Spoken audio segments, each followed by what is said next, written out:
So hi guys welcome back to my two videos. तो इस video में दोस्तों डिस्कस करने वाले हैं यहाँ पर कुछ इंपॉर्टेंट कंपनीज़ को और उनसे रिलेटेड कुछ इंपॉर्टेंट अपडेट्स हैं जिसकी बात करेंगे इस वीडियो में।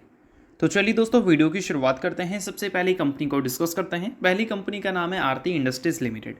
बट इसको डिस्कस करने से पहले दोस्तों अगर आपने अभी तक चैनल को सब्सक्राइब नहीं किया है तो चैनल को सब्सक्राइब करके बेल आइकन को प्रेस कर लो ताकि आने वाली जितनी भी अपडेट्स हैं उन सभी अपडेट्स का नोटिफिकेशन आपको सबसे पहले मिल सके।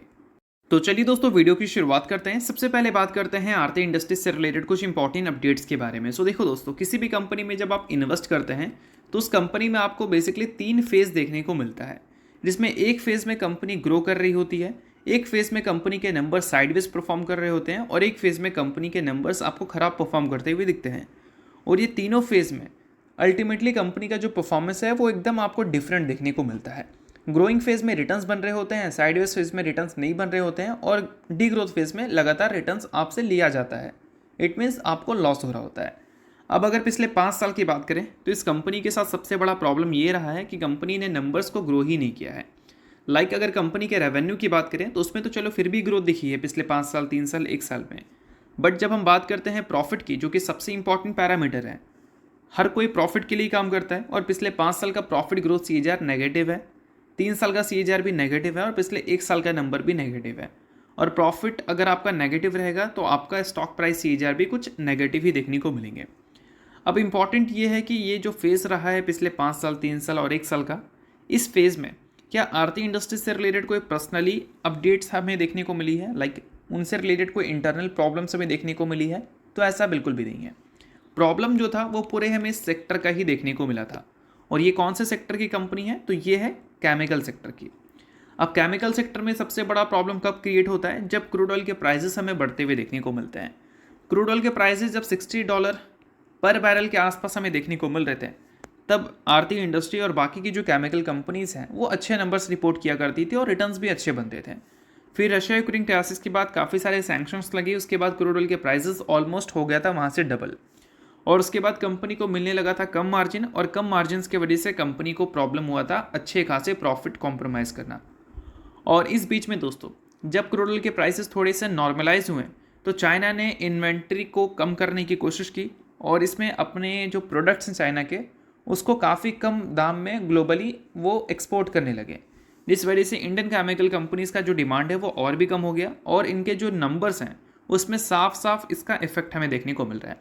तो एक चीज़ तो क्लियर हो गई कि आरती इंडस्ट्रीज़ का जो वीक परफॉर्मेंस है, वो वीक परफॉर्मेंस के पीछे का कुछ रीज़न तो आरती इंडस्ट्री का है, बट वो रीज़न इतना बड़ा नहीं है कि हम इसको बहुत ख़राब बोल देंगे। बट मैक्सिमम रीज़न देखा जाए तो पूरे सेक्टर का है।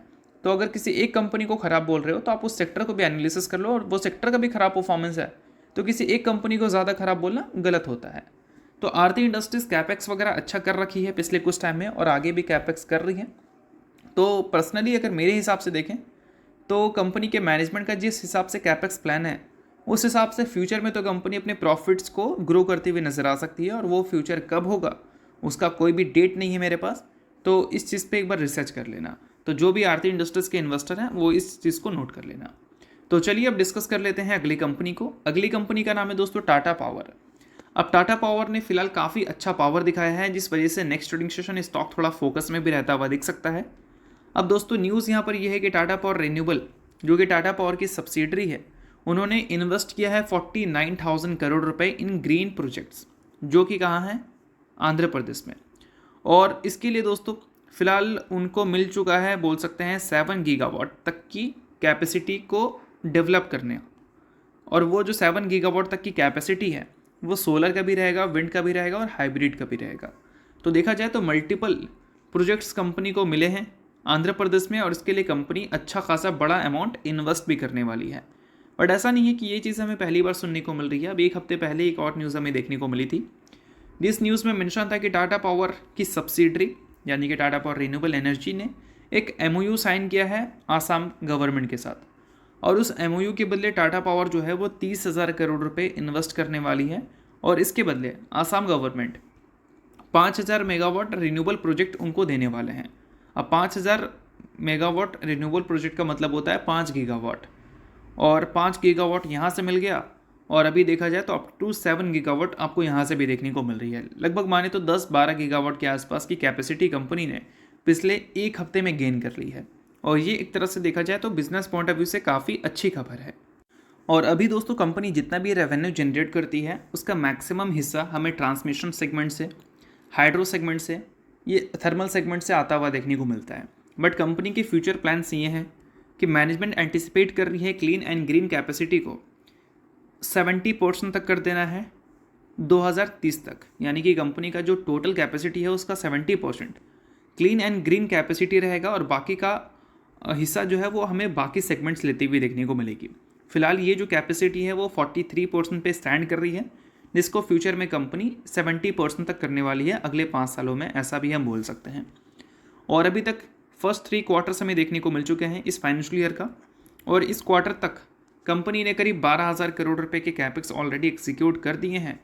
और ईपीसी में ये कंपनी जो काम कर रही है, ईपीसी तक की अगर हम बात करें 2024 के एंड तक, तो कंपनी के जो ऑर्डर बुक का वैल्यू है वो 13,556 करोड़ है। देखो ये कंपनी बहुत सारे सेगमेंट्स में काम करती है, जिसमें एक सेगमेंट ईपीसी का भी है, जिसका ऑर्डर बुक मैंने आपको समझाया है।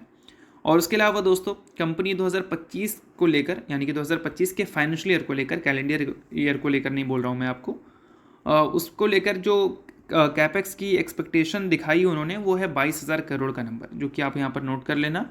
और रिन्यूएबल एनर्जी सेगमेंट से रिलेटेड कंपनी ने ये बताया है कि FY26 और 27 में कंपनी और ऐड करने वाली है इस पर्टिकुलर सेगमेंट में 2 से 2.5 गीगावाट कैपेसिटी को। तो ओवरऑल कंपनी ने ग्रोथ गाइडेंस तो काफ़ी ज़बरदस्त दिया है। अब देखते हैं कि ये सारे गाइडेंस के बेसिस पे कंपनी के नंबर्स और कंपनी के ऑर्डर्स हमें फ्यूचर में कैसे देखने को मिलते हैं। तो टाटा पावर को लेकर आपका क्या पॉइंट ऑफ व्यू है वो मुझे कमेंट में ज़रूर बताना। बाकी किसी भी तरह का रिकमेंडेशन नहीं है, आप सभी को पता ही है। तो चलिए दोस्तों डिस्कस करते हैं अगली कंपनी को। अगली कंपनी का नाम है KEI इंडस्ट्रीज लिमिटेड। बीच में KEI इंडस्ट्रीज का शेयर वैल्यूएशंस की वजह से काफ़ी बुरी तरह से गिरा था, और वो वैल्यूएशन कंसर्न जो था वो अल्ट्राटेक की एंट्री की वजह से था, नंबर्स की वजह से नहीं, जो कि एक अच्छी बात है। और दोस्तों KEI इंडस्ट्री आप सभी को पता है कि केबल्स एंड वायर सेगमेंट में काम करती है, और ये जो सेगमेंट है वो देखा जाए तो न्यू प्लेयर्स के लिए काफ़ी टफ है, क्योंकि यहाँ पर कंपनी वो चीज़ बनाती है जिसको लोग रेगुलर बेसिस पे चेंज करना नहीं चाहते। मतलब वहाँ पर सस्ते चीज़ों को डालकर अब बोल सकते हैं कोई भी चीज़ का कॉम्प्रोमाइज़ वो नहीं कर सकते हैं, क्योंकि वहाँ पर रिस्क ज़्यादा होता है। तो अल्टीमेटली यहाँ पर जो ब्रांड्स होते हैं, लाइक पॉलीकैब की बात करें, KEI इंडस्ट्रीज़ की बात करें, या फिर हेवल्स की बात करें, फिनोलेक्स इंडस्ट्री या फिर RL केबल्स की बात करें, तो ये सारे ऑलरेडी अच्छे खासे मार्केट शेयर ले रखे हैं। और जिसका बड़ा नाम है वो मार्केट शेयर बढ़ा सकती है, बट जिसका छोटा नाम है उसको मार्केट शेयर बढ़ाने में इस पर्टिकुलर मार्केट में काफ़ी प्रॉब्लम होता है। और अभी रिसेंटली KEI इंडस्ट्रीज़ के बाद कुछ ओपिनियंस हमें गोल्डमैन सैच के भी देखने को मिले, जिसमें उन्होंने न्यूट्रल रेटिंग दिया, बट उसको हम लोग डिस्कस नहीं करेंगे। हम लोग डिस्कस करेंगे कंपनी के मैनेजमेंट की तरफ से क्या स्टेटमेंट्स हैं। तो देखो दोस्तों, अभी फिलहाल इंडिया की बात करें तो डिमांड आउटलुक फिलहाल अच्छा ही नज़र आता हुआ दिख रहा है, क्योंकि गवर्नमेंट इंफ्रास्ट्रक्चर में लगातार स्पेंड कर रही है, और इंफ्रास्ट्रक्चर और कंस्ट्रक्शन सेक्टर जितना ज़्यादा अच्छा करेगा उतना ज़्यादा हमारी केबल्स एंड वायर जो इंडस्ट्री है वो अच्छा परफॉर्म करती हुई दिखेगी। बट फिलहाल ये सारी कंपनी सिर्फ इंडिया में ही नहीं, वो एक्सपोर्ट से भी अच्छा उम्मीद करके चल रही है। और दोस्तों यहाँ पर मैनेजमेंट ने ये बताया है कि जो न्यू प्लेयर्स हैं या फिर जो न्यू कंपनी एंट्री करेगी उससे एक लिमिटेड इम्पैक्ट इनको देखने को मिलेगा, क्योंकि अगर इस पर्टिकुलर मार्केट की बात करें तो ये काफ़ी बड़ा मार्केट है। और जैसा कि मैंने आपको स्टार्टिंग बताया कि यहाँ पर नए प्लेयर्स बहुत ही ज़्यादा डिस्टर्ब किसी कंपनी को नहीं कर सकते। लाइक ये बोल सकते हैं वो सेक्टर है जहाँ पर लोग जो है वो पैसे से कॉम्प्रोमाइज़ नहीं करते हैं। फॉर एग्जांपल लाइक अगर आप IT सेक्टर में काम करते हो तो आपको कम पैसे में अच्छा सर्विसेज मिल जा रहा है, या फिर कम पैसे में सर्विसेज मिल जा रहा है, तो आप वहाँ पर जा सकते हैं। बट जब बात होते हैं घर बनाने की, जब बात होते हैं रिस्क की, तो वहाँ पर लोग पैसे से कॉम्प्रोमाइज़ नहीं करते। तो वो चीज़ यहाँ पर मेंशन दिख रही है। और दोस्तों इन सारी चीज़ों को और भी हाईलाइट किया गया है, जिसको आप चाहो तो नोट कर सकते हो। तो पर्सनली मेरे हिसाब से KEI इंडस्ट्रीज़ और एशियन पेंट का जो ट्रैजेक्टरी लोग मैच कर रहे हैं वो मैच नहीं करना चाहिए, क्योंकि Asian Paint personally crude oil के प्राइसेस के बढ़ने की वजह से भी परेशान है, ना कि बिरला ओपस के एंट्री की वजह से। और KEI इंडस्ट्रीज़ के नंबर अच्छे रह रहे हैं और आगे भी अच्छे रह सकते हैं, ऐसा मेरा उम्मीद है। बाकी इस चीज़ को रिकमेंडेशन की तरह मत समझना। तो चलिए अब अगली कंपनी को डिस्कस करते हैं दोस्तों, जो कि बोनस की अनाउंसमेंट की है, और वो रेशियो है 1:1 का। अब उसका रिकॉर्ड डेट इसने फिक्स किया है, जो कि है 28 मार्च, यानी कि इस डेट से पहले जो भी शेयर होल्डर होगा वो कंपनी में बोनस के लिए एलिजिबल रहेगा। नाम है दोस्तों कंपनी का KBC ग्लोबल लिमिटेड। सो अगर आप इस कंपनी के इन्वेस्टर हैं तो इस चीज़ को नोट कर लो। इन्वेस्टर नहीं हो, इग्नोर कर सकते हो, छोटी कंपनी है, रिकमेंडेशन नहीं है, बट अपडेट जो थी इस वजह से मैंने बता दिया। तो चलिए दोस्तों, ये सारी कुछ इंपॉर्टेंट कंपनी से रिलेटेड कुछ इंपॉर्टेंट अपडेट थी जिसकी बात की हमने इस वीडियो में। होप करता हूँ वीडियो आपको अच्छा लगा होगा। वीडियो चला लाइक कीजिए, पहली बार सब्सक्राइब कीजिए। वीडियो के लिए बहुत बहुत शुक्रिया।